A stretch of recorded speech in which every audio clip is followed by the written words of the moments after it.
Hello everyone, welcome to the Little Chapel of Faith. My name is Tina. If you're new here, welcome. If you're returning, welcome back. We have platforms on Instagram, Facebook, YouTube, and TikTok. If you're on any of those or all those, please like, subscribe, and share. We are here for readings from the Diary of Saint Faustina. We do have playlists for that on YouTube. So if you want to catch up to where we are now, you can do that. Otherwise, you can follow us along from here. We are on page 249, number 594. One evening, one of the deceased sisters, who had already visited me a few times, appeared to me. The first time I'd seen her, she had been in great suffering, and then gradually these sufferings diminished in time. She was radiant with happiness, and she told me she was already in heaven. She told me that God had tried our house with tribulation because Mother General Michael had given in to doubts, not believing what I had said about the soul. And further, as a sign that she only now was in heaven, God would bless our house. Then she came closer to me, embraced me sincerely, and said, I must go now. I understood how closely the three stages of soul's life are bound together. That is to say, life on earth, in purgatory, and in heaven, the communion of saints. I've noticed many times that God tries certain people on certain accounts of things about which she's spoken to me. From mistrust displeases Jesus. Once when I saw that God had tried a certain archbishop because he was opposed to the cause and distrustful of it, I felt sorry for him and pleaded with God for him, and God relieved his suffering. God is very displeased with the lack of trust in him, and this is why some souls lose many graces. Distrust hurts his most sweet heart, which is full of goodness and incomprehensible love for us.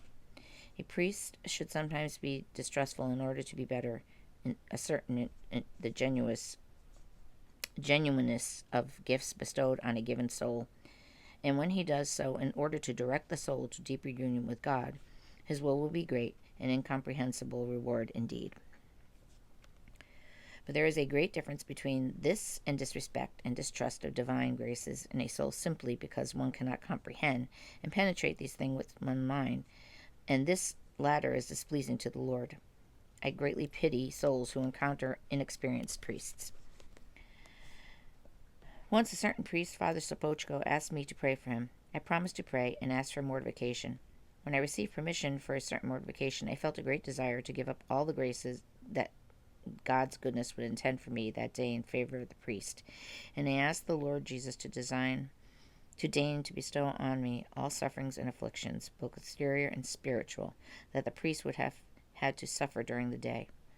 God partially answered my request, and at once all sorts of difficulties and adversities sprang up out of nowhere. So much so that one of the sisters remarked out loud that the Lord Jesus must have a hand in this because everyone was trying Sister Faustina. The charges made were so groundless that some sisters put forward, others denied, while I offered all this in silence on behalf of the priest.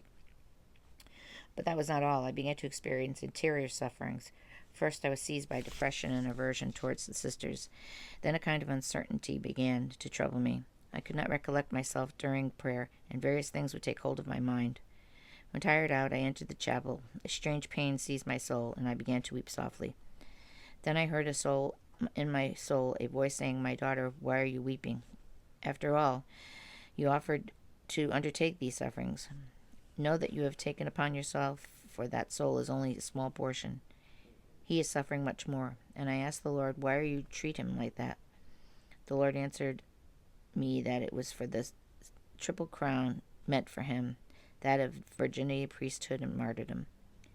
At that moment, a great joy flooded my soul at the sight of the great glory that is going to heaven.